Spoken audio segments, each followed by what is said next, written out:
Hello friends, आप सभी का मेरे यूटी फैक्ट चैनल पर स्वागत है। आज के वीडियो में हम लोग भारत में विकसित प्रायद्वीपीय अपवाह तंत्र का अध्ययन करेंगे। प्रायद्वीपीय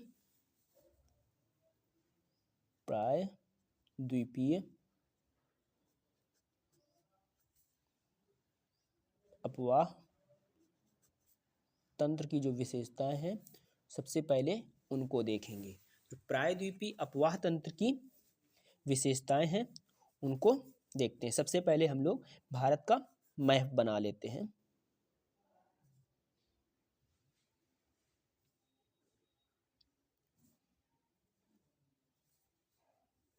ये बन गया भारत का डायग्राम। तो हम लोग सबसे पहले समझते हैं प्रायद्वीपीय अपवाह तंत्र के बारे में। तो यहाँ की जो नदियाँ हैं, प्रायद्वीपीय भारत की जो नदियाँ हैं, प्रौढ़ावस्था में पाई जाती हैं।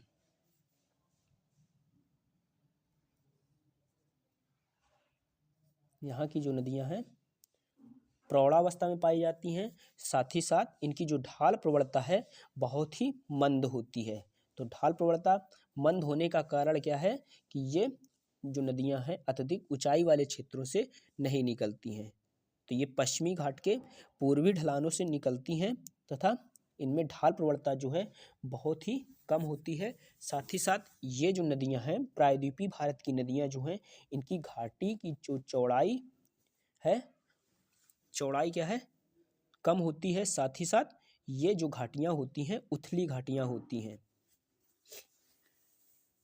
इनकी जो चौड़ाई होती है, चौड़ाई क्या है, अधिक होती है, और घाटी जो होती है उथली होती है। तो प्रायद्वीपीय भारत की जो नदियां हैं, इनकी विशेषताएं क्या हैं?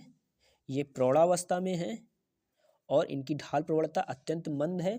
साथ ही साथ इनकी जो घाटी है, इनकी चौड़ाई अधिक होती है और ये घाटियाँ क्या हैं, उथली हैं, ज़्यादा गहरी नहीं है। साथ ही साथ ये जो प्रायद्वीपीय भारत की नदियाँ हैं, ये विसर्प का निर्माण नहीं करती हैं। विसर्प का निर्माण नहीं करती हैं। विसर्प का निर्माण इस वजह से नहीं करती हैं क्योंकि ये अपने जल के साथ अवसाद ज़्यादा मात्रा में नहीं लाती हैं, तो जिसके कारण इनके मार्ग अवरुद्ध नहीं होती हैं। इससे ये नदी विसर्प का निर्माण नहीं कर पाती हैं। अब हम लोग देखते हैं इनके जल स्रोत क्या है। तो ये जो नदियाँ प्रवाहित होती हैं, इनको मुख्यतः वर्षा का जल प्राप्त होता है। बारिश के समय इन नदियों में पर्याप्त मात्रा में जल रहता है, किंतु ग्रीष्म ऋतु में ये अधिकांश नदियाँ अपने जल अभाव से ग्रस्त हो जाती हैं।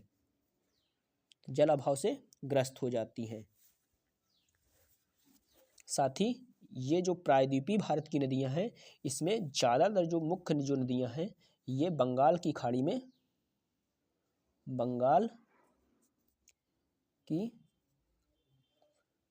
में अपना जल गिराती हैं। जैसे गोदावरी, कृष्णा, कावेरी जैसी जो बड़ी नदियां हैं, ये बंगाल की खाड़ी में अपना जल गिराती हैं, पश्चिम से पूर्व की दो दिशा की ओर प्रवाहित होते हुए।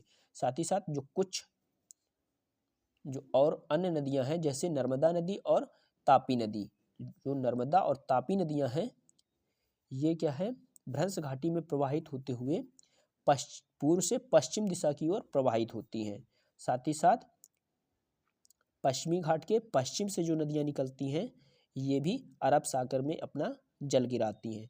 शेष जो बड़ी नदियां हैं, जो पश्चिमी घाट के पूर्वी ढलानों से निकलती हैं, ये बंगाल की खाड़ी में अपना जल गिराती हैं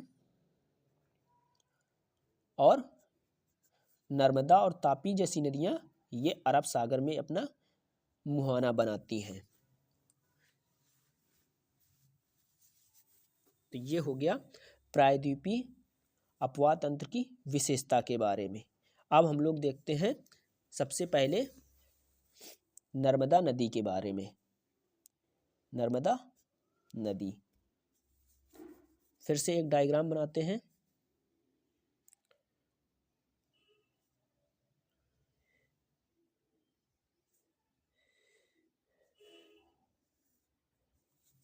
नर्मदा जो नदी है,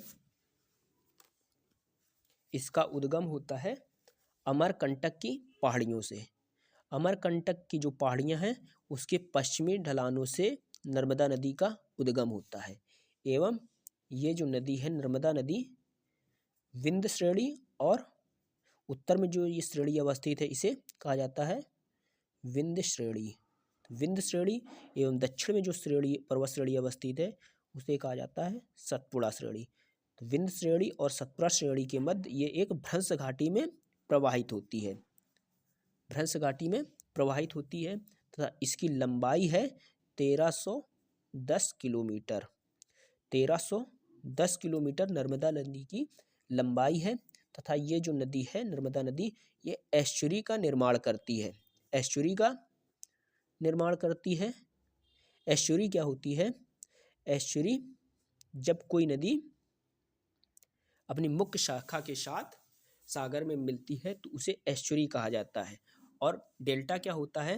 तो डेल्टा का निर्माण तब होता है जब कोई मुख्य नदी सागर में मिलने से पहले कई वितरकाओं में विभक्त होकर सागर में मिलती है तो उसे कहा जाता है डेल्टा अपवाह। ये क्या है? जो नर्मदा नदी है ये एस्चुरी निर्माण के लिए जानी जाती है, एस्चुरी निर्माण के लिए जानी जाती है। अब इसको देख लेते हैं ये अरब सागर में कहाँ पर मिलती है। तो अरब सागर में जगह पड़ती है भड़ौच। भड़ौच के निकट ये अरब सागर में मिलती है। तो भड़ौच के निकट ही या इसके मुहाने जो है नर्मदा नदी का मुहाने के सामने क्या है? एक द्वीप अवस्थित है। एक द्वीप अवस्थित है जिसे अलियाबेट द्वीप कहा जाता है। तो ये हो गया नर्मदा नदी के बारे में। तो नर्मदा जो नदी है अमरकंटक की जो पहाड़ियाँ हैं उसके पश्चिमी ढलानों से उद्गमित होने के बाद ये सतपुड़ा एवं विंध्य श्रेणी के मध्य प्रवाहित होते हुए पश्चिम की ओर भड़ौच के निकट अरब सागर में जाकर मिल जाती है। अरब सागर में मिल जाती है तथा इसकी जो लंबाई है इसकी लंबाई है 1310 किलोमीटर तथा ये एस्चुरी का निर्माण करती है। तो वीडियो अच्छा लगा हो तो वीडियो को लाइक करें, कमेंट करें, शेयर करें तथा बेल आइकन को जरूर प्रेस कर लीजिए ताकि वीडियो सबसे पहले आप तक पहुंच सके। थैंक यू, धन्यवाद।